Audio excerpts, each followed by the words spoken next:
Hi everyone! Chagee's Q3 results are finally out, so it's a good moment to walk through the numbers and update our view on the company's prospects and its current valuation. Let's start with the basic operating metrics. On the demand side, Q3 GMV came in at 7.93 billion RMB. That's down roughly 4.5% year-over-year from 8.3 billion RMB and down about 2% quarter-over-quarter from Q2's 8.10 billion RMB. So for the first time, you have a bigger store network doing slightly less volume overall. In Greater China, average monthly GMV per house was about 379k RMB versus roughly 528k a year ago, around minus 28% year-over-year and down about 6% sequentially from roughly 404k in Q2. Same-store GMV is also running at about minus 28% year-on-year. So the map keeps getting denser, but each box on that map is clearly doing less business than last year and a bit less than last quarter. If we look at customers instead of stores, the message is similar. Registered members on the mini program reached 222 million, up about 37% year-over-year and 7% quarter-over-quarter. But active members in the period fell to 35.2 million, down a bit over 20% versus last year and almost 9% versus Q2. In plain English, more people have a Chagee account, but fewer actually showed up to buy in Q3. Outside China, the picture is very different and much healthier. Between Q2 and Q3, overseas tea houses went from 208 to 262 stores, roughly plus 26% in just 3 months and almost double the level of a year ago. GMV outside China followed the same curve, about 235 million RMB in Q2 to 300 million in Q3, roughly plus 28% quarter-on-quarter and plus 75% year-on-year. Most of that is coming from Southeast Asia, more than 200 stores in Malaysia and rollouts now underway in the Philippines and Vietnam. So even while domestic GMV is under pressure, the international network is clearly scaling and is becoming the main volume growth driver for the group. To understand why Chagee is willing to take a hit on volume, you have to go back to what management said last quarter. They were very clear. They didn't want to join a full-blown price war. They chose to keep list prices intact, avoid the most aggressive promotions, and protect Chagee's premium positioning over the long run. Unsurprisingly, Q3 more or less confirms the trade-off. GMV is down, which almost certainly means some loss of market share versus discount-driven competitors.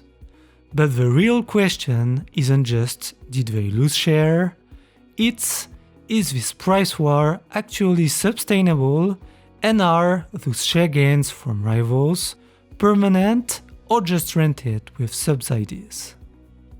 If you line up the 3 big platforms, Alibaba, JD, Meituan, you see the same pattern. For Meituan, the damage now shows up exactly where food delivery sits. Core local commerce moves from a big profit to a big loss in 1 year. Management basically says it's because of tougher competition, higher rider pay, and much heavier promotions. At JD, it's the same story in the new businesses bucket, the one that includes JD food delivery. Losses there go from small to very large, while JD Retail itself keeps growing its profit. So the swing from a solid group profit to a small loss is almost entirely coming from that Warzone segment. Alibaba is still profitable as a group, but the trend is similar. In the China e-commerce segment, with Ele.me and quick commerce, revenue is growing nicely, but profit drops sharply. And at group level, free cash flow flips from clear positive to clear negative, mainly because they are spending heavily on cloud and quick commerce. Across the three, it's the same story. The food delivery and quick commerce segments are where the profit pool is getting wiped out. And at group level, cash and free cash flow are clearly under pressure.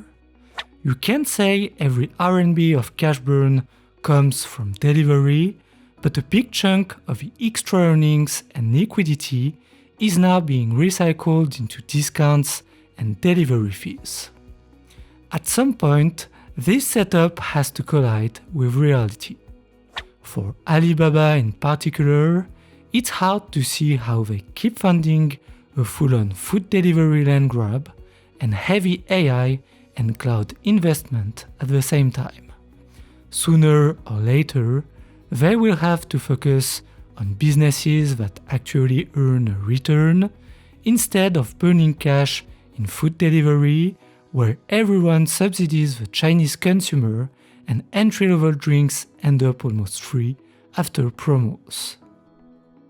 If we look at Chagee's main drink rivals in China, you can see what this promo game does to their economics. For Luckin, in Q3 2025, net revenues are up just over 15% year-on-year, same-store sales are strongly positive again, and store-level profits are up in absolute terms. But store-level margins drops from about 23.5% to 17.5%, and GAAP operating margin comes down from 15.5% to 11.6%.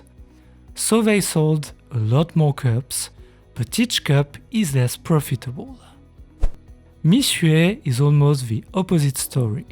In H1 2025, revenue in mainland China is up about 39%, profit grows slightly faster at plus 44%, and profit margin nudges up rather than down, roughly high teens to low 20s. That tells you their ultra-lean franchise model can run low prices and still protect unit economics. Nayuki takes a third path. Revenue in China is actually down about 14% year-on-year, but the adjusted net loss shrinks by more than 70% and operating cash flow improves. They are clearly pulling back from the most irrational promos, closing weak stores and cleaning up the P&L instead of chasing every yuan of sales. And Starbucks China gives you the premium global version of the same pattern. China revenue is up about 6%, comps are plus 2% with plus 9% transactions, but minus 7% ticket, and the wider international segment margin compresses by more than 400 bps, with management explicitly pointing to higher promotional activity. Again, more traffic, lower ticket, squeezed margins. So promotions have clearly driven volume and probably market share gains versus Chagee. But outside of Mixue's hyper-efficient model, a lot of that share has come with meaningful margin pressure. It's customer acquisition that is far from free. Before we talk about EPS and valuation, it's worth pausing on margins. On a non-GAAP basis, Net margin moves from about 18.9% last quarter to roughly 15.7% in Q3. So you go from a high teens margin to a mid-teens margin. If you look at the cost breakdown, materials and logistics, sales and marketing, and G&A, excluding stock-based compensation, are broadly under control as a percentage of revenue. Most of the compression comes from higher operating costs for company-owned stores and additional overheads linked to the international build-out, on top of the fact that you are spreading those costs over a slightly smaller revenue base. In other words, revenue per store is down, the cost ratios haven't improved enough to compensate, and that combination mechanically pushes the net margin lower. Now, on the profit side, Q3 is the first quarter where EPS is reasonably readable. GAP's net income jumps from about 77 million RMB in Q2 to 398 million in Q3. But that's mainly because IPO-related stock-based compensation collapses from roughly 552 million to about 105 million. On a non-GAAP basis, net income actually falls from around 630 million RMB to 503 million, and the non-GAAP margin slips from 18.9% to 15.7% as the top line comes under pressure. EPS tells the same story in a simpler way. GAAP diluted EPS goes from 0.35 RMB in Q2 to 2.03 in Q3. Non-GAAP diluted EPS steps down from 3.3 RMB to 2.57. In Q2, I more or less took the EPS at face value. With hindsight, that quarter was unusually noisy. All the IPO-linked awards vested at once, and the weighted average diluted share count, about 171 million shares, was still a blend of pre- and post-IPO capital. By Q3, the weighted average diluted count is just over 190 million shares and much closer to the steady-state base. So even if SBC remains a structural drag every quarter, the per-share numbers we see now are much cleaner snapshot of Chagee's real earning power. Now let's turn to valuation and keep it straightforward. Q3 non-GAAP diluted EPS was about 0.36 USD per ADS. If you just annualize that, you get a little over 1.4 USD, which implicitly assumes quarters are broadly comparable and there is no massive seasonality. Management does say Q1 is usually a bit softer after Chinese New Year, but if you look at the last few quarters, revenues and GMV have all sat in roughly the same range. So using a quarterly run rate is more of a reasonable shortcut than a precise forecast.